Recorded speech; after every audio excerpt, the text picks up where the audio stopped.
రేవంత్ రెడ్డి గారి అభివృద్ధిని ఓర్వలేక టీఆర్ఎస్ కేసీఆర్ కుటుంబ సభ్యులు తోకలు తెగిన నెక్కల్లాగా ఇటు డ్రామారావు కేటీఆర్ గారు, అటు అబద్ధాలరావు హరీష్ రావు గారు తెలంగాణ రాష్ట్రంలో అబద్ధాలని నిజాలు చేయాలనే ఒక దుష్ప్రచారంతో కుట్రతో తెలంగాణ రాష్ట్రంలో ప్రజల్ని పక్కదారి పట్టించే కార్యక్రమాలు చేపడతా ఉన్నారు. మా ప్రభుత్వం ఏర్పడ్డ తర్వాత ఇచ్చిన హామీలు ఒక్కొక్కటిగా నెరవేరుస్తూ 200 యూనిట్లు కరెంటు నిరుపేద కుటుంబాలకు అందిస్తూ 500కే గ్యాస్ సిలిండర్ అందిస్తూ, మరి గతంలో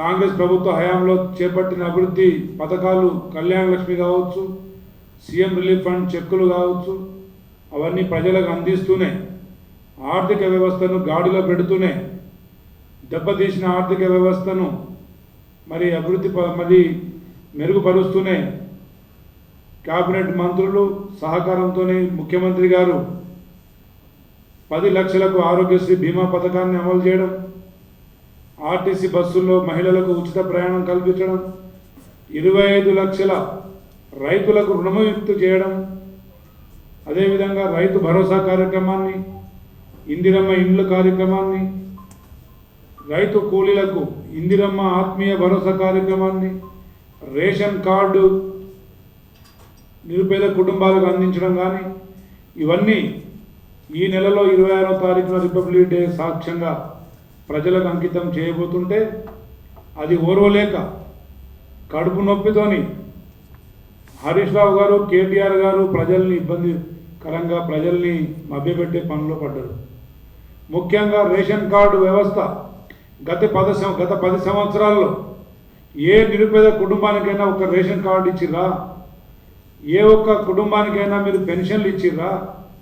మీరిచ్చిన హామీలో 3 ఎకరాల భూమి ఎవరికైనా దళిత గిరిజన కుటుంబాలకు ఇచ్చిర్రా? అదేవిధంగా గతంలో రైతులు అప్పులలో బ్యాంక్ రుణాలు కట్టలేక ఇబ్బంది పడుతున్న రైతులకు మీరు ఏనాడన్నా ఓదార్చిర్రా?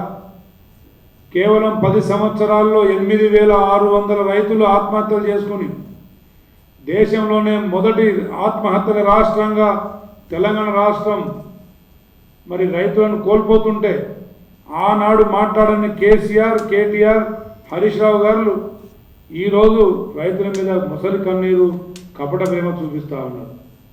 ఒకే నెలలో 28 మంది మిర్చి రైతులు మహబూబాబాద్ జిల్లా పరిసర ప్రాంతాల్లో ఆత్మహత్యలు చేసుకున్న నాడు ఎక్కడ నిద్రపోయింది టీఆర్ఎస్ నాయకులను మేము అడుగుతా ఉన్నాం. మీరు ఇస్తామన్న ఇందిరమ్మ ఇండ్లు, డబుల్ బెడ్రూమ్ ఇండ్లు ఏ గ్రామంలో ఇచ్చిర్రా? ఒక్కసారి సమాధానం ఇవ్వగలరా? అదేవిధంగా కేసీఆర్ కుటుంబం ప్రజలకు ఇవ్వాల్సిన ఏ సంక్షేమ పథకాలు ఏ హామీ నెరవేర్చకుండానే రాష్ట్రాన్ని 7 లక్షల కోట్ల అప్పులు తీసుకెళ్ళి ప్రజాధనాన్ని కొల్లగొట్టి ప్రజల్ని అవస్థలు పెట్టి ఈనాడు మీరు ముసలి కన్నీరు గాలిస్తే ప్రజలు మిమ్మల్ని నమ్ముతారని అనుకుంటున్నారా? Subscribe us and press the bell icon for more interesting updates.